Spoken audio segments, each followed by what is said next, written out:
গান বাজনাই শুধু সংস্কৃতি নয়, সংস্কৃতি হচ্ছে জীবনের আচার অনুষ্ঠান, সবকিছু। একটি জাতির বেঁচে থাকার প্রাণ শক্তি তার সংস্কৃতি। এই সংস্কৃতি মানব জীবনের এক অপরিহার্য অংশ। কিন্তু আমাদের দেশে সংস্কৃতির নামে মানুষের ধর্মীয় পরিচিতিকে বিগড়ে ফেলানো হয়েছে। যেমন আমাদের দেশে বর্ষবরণ, পয়লা বৈশাখ, বর্ষবরণের ব্যাপারে, পয়লা বৈশাখের ব্যাপারে আমাদের কোনো আপত্তি নাই। পয়লা বৈশাখ মানুষ দোয়া করেন, কোরআন শরীফ পড়েন, দরুদ পড়েন, দোয়া করেন। আপনি বার্ষিক হিসাব কিতাব চালু করেন, ব্যবসার হিসাব কিতাব করেন, বছরের প্রথম দিন, বাংলা বর্ষের প্রথম দিন, কোনো অসুবিধা নাই। কিন্তু এই বর্ষবরণকে কেন্দ্র করে যে অপসংস্কৃতির চর্চা হচ্ছে, আমরা এটারই বিরোধিতা করি। কথা বুঝে আসছে কিনা? কিন্তু এক শ্রেণীর বুদ্ধিজীবী, তথাকথিত বুদ্ধিজীবী মানে পরজীবী, বুদ্ধিজীবী তো বোঝেন কারে কয়? যারা মাছ বিক্রি করে খায় তাদের বলে মৎস্যজীবী।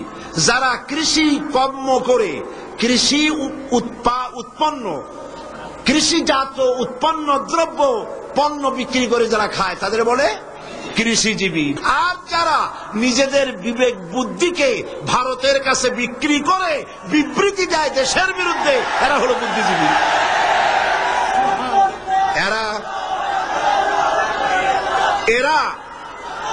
এরা কি করলো দেখেন, বর্ষবরণে আমরা আপত্তি করি না।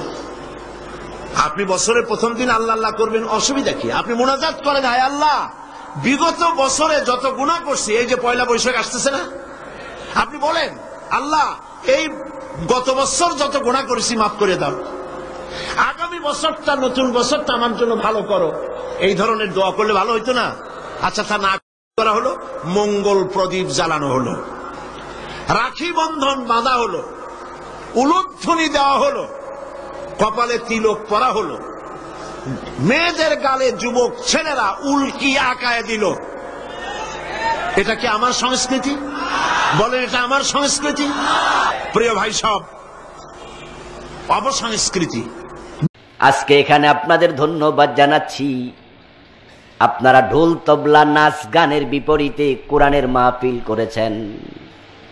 কিন্তু তামাম বাংলাদেশের দিকে তাকান, আসতে রাস্তাঘাটে যা দেখেছি, আমার বন্ধু যুবতীরা সাদা কালো লাল ডোরা কত রকমের কাপড় পরে রাস্তায় বের হয়েছে। যে মেয়েটা গত কালো সালোয়ার কামিজ পরেছে, আগামী দিন আবার সালোয়ার কামিজ পরবে। ওই সালোয়ার কামিজের কারণে তার পেটও দেখা যায় না, পিঠও দেখা যায় না, কিন্তু আজকে কাপড় পরে পেট বের করে করে রাস্তায় হাঁটতেছে। হাজার হাজার কবিরা গুনাহ বাংলাদেশে আজকে হয়েছে। ঢাকার টিএসসিতে, ওই রমনার বটমূলে, সোহরাওয়ার্দী উদ্যানে লাখ লাখ কোটি কোটি কবিরা গুনাহ হয়েছে। তামাম বাংলাদেশে পয়লায় বৈশাখের নাম দিয়া ডুল তবলার উচ্ছ্বাস বয়ে গেছে।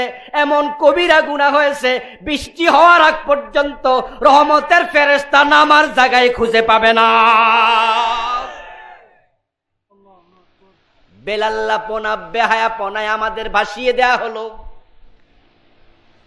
আমার বন্ধু, আমরা ওয়াজ করতেছি বেপরদার বিরুদ্ধে, আর ওনারা বেপরদা নারীদের রাস্তায় নামাচ্ছে। এবং কি ষড়যন্ত্র, কি ষড়যন্ত্র! মুসলমান জেগে ওঠো, না হয় উপায় নাই। ঘুমায়া থাকলে ইমান আমল সব চুরি হয়ে যাওয়ার সম্ভাবনা। রাষ্ট্রীয়ভাবে পহেলায় বৈশাখ উদযাপন করা হয়েছে প্রথমবার এবার। বাংলাদেশের ৪৫ বছর বয়স পার হয়ে গেছে। স্কুল কলেজে মঙ্গল শোভাযাত্রা উদযাপন করার জন্য এর আগে কখনো কোনো সার্কুলার আসে নেই। এবারই প্রথমবার সার্কুলার দেয়া হলো। স্কুল থেকে, কলেজ থেকে মঙ্গল শোভাযাত্রা বের করা লাগবে। এটার নাম নাকি বাঙ্গালিয়ানা, এটার নাম নাকি বাঙ্গালিয়ানা। তাই আমরা শোভাযাত্রা করা লাগবে, হরিণের চেহারা, বল্লুকের চেহারা, ময়ূরের চেহারা, কুমিরের চেহারা, হাতির চেহারা, ঢোল তবলা নিয়ে রাস্তায় নামা লাগবে। আপনাদের কাছে আমার প্রশ্ন, আজ থেকে 20 বছর আগে কি আমরা ইংরেজ ছিলাম? বাঙালি ছিলাম না?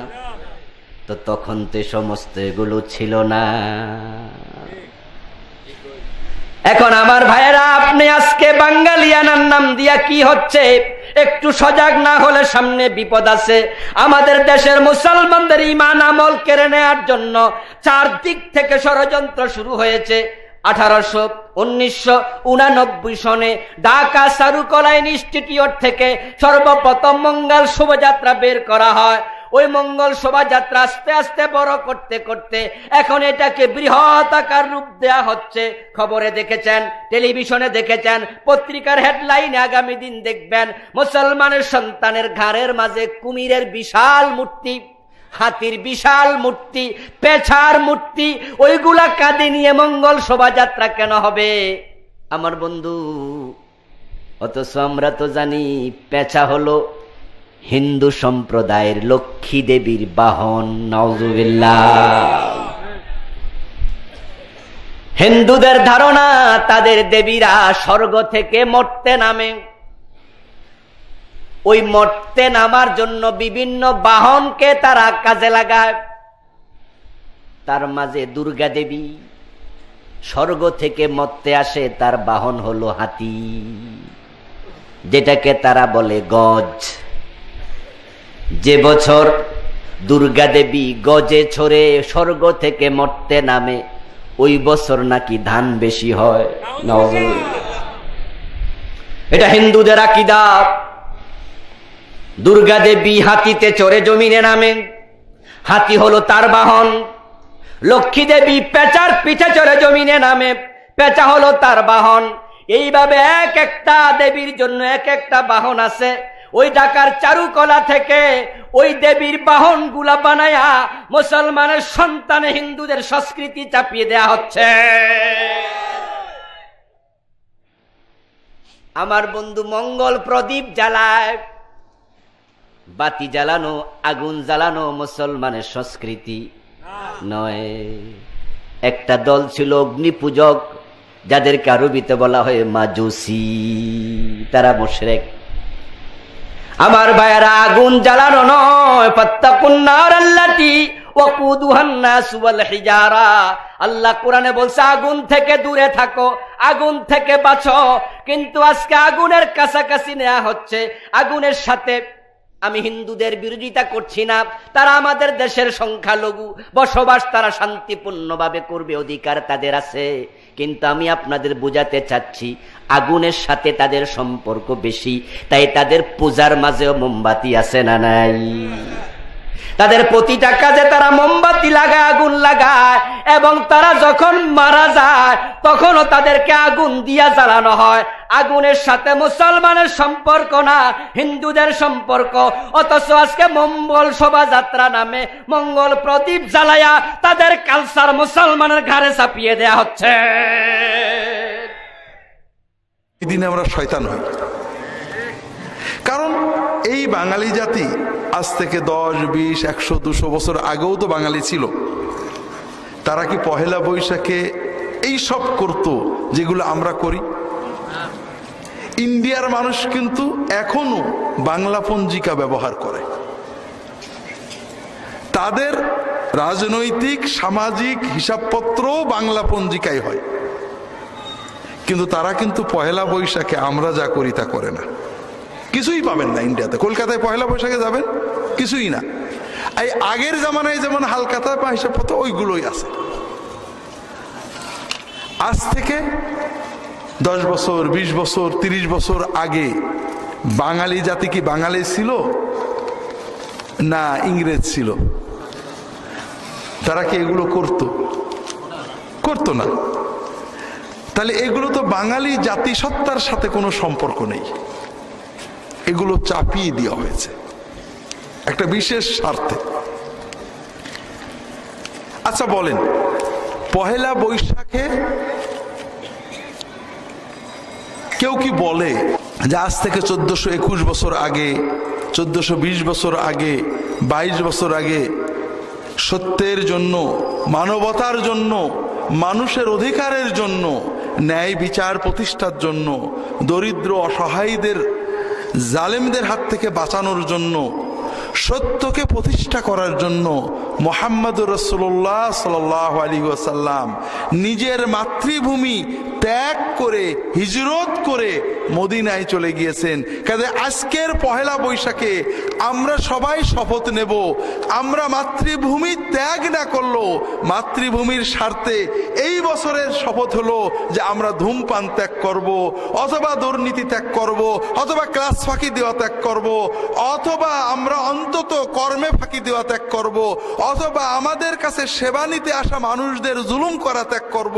প্রতি বছরের পহেলা বৈশাখে রাসূলুল্লাহ সাল্লাল্লাহু আলাইহি ওয়াসাল্লাম তো মাতৃভূমি ত্যাগ করেছিলেন, আমরা অন্তত একটা অন্যায়, অপরাধ, জাতির জন্য ক্ষতিকর একটা অভ্যাস ত্যাগ করব। এটা কি কোনো পহেলা বৈশাখে কেউ বলে? বলে না। কারণ এটা বললে আমাদের দেশ, জাতি, সাহিত্য, সংস্কৃতি, কৃষ্টি, কালচারের ক্ষতি হবে, ঠিক না?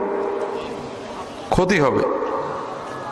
আমরা যদি দুর্নীতি বন্ধ করি, ধূমপান বন্ধ করি, মাদকতা বন্ধ করি, অন্তত প্রতি বছরের পহেলা বৈশাখে একটা অন্যায় বন্ধের সিদ্ধান্ত নিই, তাহলে আমাদের দেশ এবং জাতির উন্নয়ন পিছিয়ে যাবে, ঠিক না ভাই? ঠিক না? তাহলে আমরা বলি না কেন? আচ্ছা, এসব মৌলবাদী কথা থাক। পহেলা বৈশাখ, বৈশাখ মানেই কাল বৈশাখের শুরু, ঠিক না? ঝড় বৃষ্টির শুরু। পহেলা বৈশাখে কেউ কি বলে যে আসো যুবকেরা, তোমাদের পেপসির টাকা, মোবাইলের টাকা, হুইস্কির টাকা, বিয়ারের টাকা বাঁচিয়ে পহেলা বৈশাখে, প্রতি বছর পহেলা বৈশাখে প্রত্যেক এলাকার যুবকেরা, ধনীরা অন্তত 10টা গরিব মানুষের ঘর সুন্দর করে বানিয়ে দেবে, না হলে অন্তত পলিথিন দেবে যে বর্ষা আসছে, বর্ষায় যেন কষ্ট না পায়, বস্তিতে একটা আশ্রয়স্থল বানিয়ে দেওয়া হবে। আমরা মানুষের সেবার মাধ্যমে নতুন বছর শুরু করব। এটা কি কেউ বলে? কারণ এরকম কিছু বললে আমাদের স্বাধীনতা, সার্বভৌমত্ব, জাতীয়তাবাদ, কৃষ্টি, কালচার বিপন্ন হয়ে যাবে, ঠিক না ভাই? হবে না? হবে না। কিন্তু আমরা বলি না। আমরা কি করি? এসো হে বৈশাখ, এসো হে বৈশাখ বলি, তাই না? এসো এসো। আমাদের বিশ্ববিদ্যালয়ে ওয়াল রাইটিং থাকে, ছাত্র ইউনিয়নের ছেলেরা বিশেষ করে লেখে, সাম্প্রদায়িক শিক্ষা বন্ধ করো, বিজ্ঞান ভিত্তিক শিক্ষা চালু করো। শুনতে খুব মজা শোনা যায়, বিজ্ঞান ভিত্তিক শিক্ষা লাগবে, ভালো কথা। আচ্ছা, বৈশাখকে ডাকলে শোনে, এটা কোন বিজ্ঞান বলে? নিশ্চয়ই শোনে বৈশাখ। আমরা যদি বলো এসো হে বৈশাখ, বৈশাখ তো শুনতে পাচ্ছে, এটা তো বিজ্ঞান ভিত্তিক কাজ, ঠিক না? বড় অদ্ভুত লাগে। আপনারা জানেন এটা হলো প্যাগানিজম। প্রাচীন প্যাগানরা, বর্বররা বিশ্বাস করত যে প্রকৃতির মতো চললে প্রকৃতি আমাদের দেখে। বৃষ্টি হয় না, মাটিতে পানি ঢেলে কাদা মাখো, তোমার কাদা মাখা দেখে বৃষ্টি দেবে। আমাদের দেশে একসময় ছিল, কথা বোঝেন না? এই প্রাচীন প্যাগানিজম, বর্বরতা আমরা ফিরিয়ে এনেছি সভ্যতার নামে। কোনো বিজ্ঞান যেটা মানে না, কোনো মানবতা যেটা মানে না, 31st নাইটে 0 আওয়ারে নাচ গান দিয়ে শুরু করো, নতুন বছর সুন্দর হবে। নাউজুবিল্লাহ। 31st নাইটে নাচ গান করলে তো 2015 সাল আমাদের দেখবে, কাজে বছর ভালো হয়ে যাবে নাকি? পয়লা বৈশাখে এসো হে বৈশাখ, এসো হে বৈশাখ, ধুয়ে দাও জরাজি, এটা বললে তো বৈশাখ শুনে ওটা আমাদের নামগুলো রেকর্ড করতে হবে নাকি? এটা কি বিজ্ঞান? মূর্খতা, বর্বরতা, প্যাগানিজম, মূর্তি পূজা, প্রকৃতি পূজা। আমরা সভ্যতার নামে, সংস্কৃতির নামে প্রকৃতি পূজা, মূর্তি পূজা, বর্বরতা শেখাচ্ছি। কেন? কারণ আছে। পয়লা বৈশাখ আমরা কি করি? সারা বিশ্বের মানুষ আনন্দ করে, সব জাতিরই ঈদ আছে, পার্বণ আছে, পর্ব আছে, আনন্দ করে। ইসলামেরও দুটো পর্ব আছে, আমরাও আনন্দ করি। কিন্তু বিশ্বের সকল জাতির সাথে আমাদের ইসলামের, মুসলমানদের আনন্দের একটা পার্থক্য আছে। আমাদের আনন্দের তিনটে দিক আছে। প্রথম হলো, তুমি আনন্দ করবে না। মানুষের আনন্দ দুই প্রকার। একটা হলো দেহের আনন্দ, খাও দাও ফুর্তি করো, নাচো গাও ইত্যাদি, খাওয়ার আনন্দ, ভোগের আনন্দ। আর একটা হলো মনের আনন্দ, সেটা হলো ত্যাগের আনন্দ। মানুষকে খাওয়াও, দাও। কথা বুঝেননি? তা আমাদের আনন্দে আগে আমরা করতে পারি না। ঈদ উল ফিতরের আনন্দ করার আগে মুসলিম বিশ্বে কয়েক বিলিয়ন টাকা, ডলার যাকাত এবং ফিতরা হিসেবে ব্যয় হয় না? কারণ তুমি একা আনন্দ করো না, আগে ত্যাগের আনন্দ ভোগ করো। গরিবের হাতে সেমাইটা তুলে দাও, টাকাটা তুলে দাও, সুন্দর কাপড়টা তুলে দাও, ওর মুখের হাসি তুমি একে উপভোগ করো, এরপরে তুমি মিষ্টি খাবে। কথা বোঝেন? কুরবানির ঈদে গোশত ঘরে তুলতে পারবে না, আগে গরিবের হাতে গোশত দাও, ওর মুখের হাসিটা উপভোগ করো, ও যে বাচ্চাদের নিয়ে গোশত রান্না করে খাবে, এই আনন্দ অনুভব করো, এরপরে তুমি ঘরে যেয়ে খাও। কথা বোঝেননি? তাহলে ইসলামে আত্মার আনন্দ, ঈদের নামাজ পড়ো, মনের আনন্দ, মানবতার আনন্দ তুমি মানুষকে দাও, ত্যাগের আনন্দ ভোগ করো, এরপরে ভোগের আনন্দ ভোগ করো। আমরা কি হিন্দু? পহিলা বৈশাখের মুখে লাথি মারতে জন্ম নিয়েছি। পহিলা বৈশাখ মানে আমি কি হিন্দুর বাচ্চা? পহিলা বৈশাখের মুখে লাথি মারতে জন্ম নিয়েছি। মনে রাখা ভালো হবে, মুসলমান ঘরে জন্ম নিয়েছি। আমি মুসলিম চির রণবীর, মরণকে করি না ভয়, মরলে শহীদ, বাঁচলে গাজী, আমার উভয় সমান। জেল যতটুকু, সেও ততটুকু, বাইরে যতটুকু, ভিতরে ততটুকু। মরলে শহীদ, বাঁচলে গাজী, উভয়ই আমার সমান। আমি এই জীবনের 5 পয়সা দাম দিই না। আমি মুসলিম চির রণবীর। আমি পহিলা বৈশাখের মুখে লাথি মারি। আমি মুসলিম, আমি এই দেশে বসবাস করি। আমি 31st নাইট ইংরেজি বছরের প্রথম দিবস মানবো কেন? আমি কি ইহুদির বাচ্চা? আমি কি খ্রিস্টানের বাচ্চা? আমি এই ইংরেজি মাসের প্রথম দিনের মুখে লাথি মারি। আমি এই ইংরেজি মাসের প্রথম দিনকে মুখে লাথি মারি। তুমি কা পুরুষ? তুমি কা পুরুষের বাচ্চা? তোমার শরীরে পুজ আছে। তুমি মূর্খ, তুমি বর্বর, তুমি অসভ্য। যত যুবক যুবতী এইসব দিবস মানে, যারা পান্তা ভাত নিয়ে গিয়ে বট গাছের নিচে ইলিশ মাছ দিয়ে খায়, এবং যারা একে মানে, যাকে এরা হিসাব করে, যত নেতা, যত নেত্রী, যত ছাত্রী, যত ছাত্র, যত শিক্ষক, যত শিক্ষিকা, এরা সবাই বন্য, এরা সবাই বর্বর, এরা সবাই অসভ্য। যারা এইসব দিনকে পালন করে, আমি আব্দুর রাজ্জাক যদি তাদের মুখ প্রমাণ না করতে পারি, আমি জাতির সামনে জিন্দেগি তার কোনোদিন আসবো না। আজকে শেষ করলাম, আমার মরা পর্যন্ত সময় থাকে। এই মুসলিম সংস্কৃতি নষ্ট হলো কিভাবে? মুসলিমের মাথা নত হবে একমাত্র আল্লাহর সামনে, খাম্বার সামনে মাথা নত হতে পারে না। পহেলা বৈশাখের নামে এমপি সাহেব 5,000 টাকার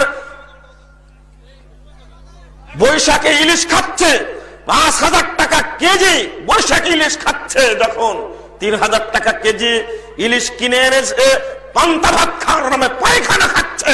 কারণ এই জন্যই বলবো, এই দেশের হাজারো হাজারো কোটি কোটি দরিদ্র মানুষ রয়েছে, শীতের মধ্যে পোশাক পায় না, পেটে 2টা খেতে পায় না, সারা দিন কাজ করার পরে তার রুজি নিশ্চিত হয় না। সারা মাস কাজ করছে গার্মেন্টসের, এই মেয়েগুলো, এই ছেলেগুলো পেটের দিয়ে কাজ করছে। টাকা দেওয়ার নামে, মজুরি দেওয়ার নামে ছলনা করা হয়। সেই দেশে এমপি মন্ত্রীর যে দৌলত দেখা দিচ্ছে, এটা সব দেশের বিরুদ্ধে একটা ষড়যন্ত্র ছাড়া কিছু নয়। এখনো আপনাদের ঝোঁক কমেনি, কত বক্তব্য দিলাম। সামনে পহেলা বৈশাখ আসছে, এবার যে কি হবে আল্লাহ পাক ভালো জানে। পহেলা বৈশাখ চিনেন না? এমন একটা দিন বাংলাদেশের এক শ্রেণীর লুচ্চা, এক শ্রেণীর লম্পট, বাংলাদেশের এক শ্রেণীর বেলেল্লা লোক রয়েছে, তারা এই দেশটাকে ধর্ষণের স্বর্গরাজ্য বানানোর জন্য 14 ফেব্রুয়ারি আমদানি করেছে। এই দেশটাকে বেলেল্লাপুনার দেশ হিসাবে চিহ্নিত করার জন্য পহেলা বৈশাখের মতো পাশ্চাত্যের নষ্ট সংস্কৃতির আমদানি করেছে এরা। পহেলা ফাল্গুন, বসন্ত বরণ নামে অনুষ্ঠানের আমদানি করেছে। এটা কি সহ্য করা যায় বলেন দেখি? গত বছরে পহেলা বৈশাখে যে ঘটনা ঘটেছে, গত বছর প্রাচ্যের অক্সফোর্ড খ্যাত বিশ্ববিদ্যালয় জ্ঞান কেন্দ্র ঢাকা বিশ্ববিদ্যালয় চত্বরে এক শ্রেণীর সন্ত্রাসী, এক শ্রেণীর লুচ্চা, এক শ্রেণীর বদমাশ শ্রেণীর লোক, এক শ্রেণীর ন্যাংটা নগ্ন অর্ধ নগ্ন নারীদের দেহের পোশাক খুলে নিল। এদেশের সাংবাদিকরা তার নাম দিল বস্ত্রহরণ। নামটা দেখছেন কত সুন্দর। এরা সাহিত্য পড়তে পড়তে পড়তে মাথা পচে গেছে, একেবারে মাথায় পচে গেছে। এরা সাহিত্যের ভিতরে ডুব দিয়ে শেষ করেছে। কেন? কাজটা যত খারাপ, নামটা কত ভালো। খেয়াল করেছেন আপনারা? কেন নাম দেয়া গেল না ন্যাংটা করণ? বলে নাম দিল বস্ত্রহরণ। দুই শ্রেণীর মানুষই জঘন্য। এরা ন্যাংটা হয়ে গেছে কেন? আর এই লুচ্চাগুলো, পুলিশ র্যাব কোথায় ছিল? আজও তাদের ধরা যায়নি কেন? মিডিয়া দেখেনি? গোটা পৃথিবীতে দেখেনি কেন? ওই বিশ্ববিদ্যালয় চত্বরে যা ঘটেছে, আমার বিশ্বাস হয় আগামী দিনে পহেলা বৈশাখ আসবে, তবে কোন হিন্দুর মেয়ে পহেলা বৈশাখে যাবে না, এটা আমার মনে হয়। যে লজ্জা থাকে মুসলমানের মেয়ে তো দূরের কথা। আপনি আবার পহেলা বৈশাখের গেঞ্জি কিনে গায়ে দিয়ে আছেন, ইলিশ মাছ খান, আবার বলে বৈশাখী ইলিশ। বউকে শাড়ি কিনে দিয়েছেন বৈশাখী শাড়ি। ছি ছি ছি। আজকে আপনি সালাত থেকে তওবা করেন, বলেন আল্লাহ এই বৈশাখী নষ্টামির সাথে জড়িত ছিলাম, আমাকে মাফ করো।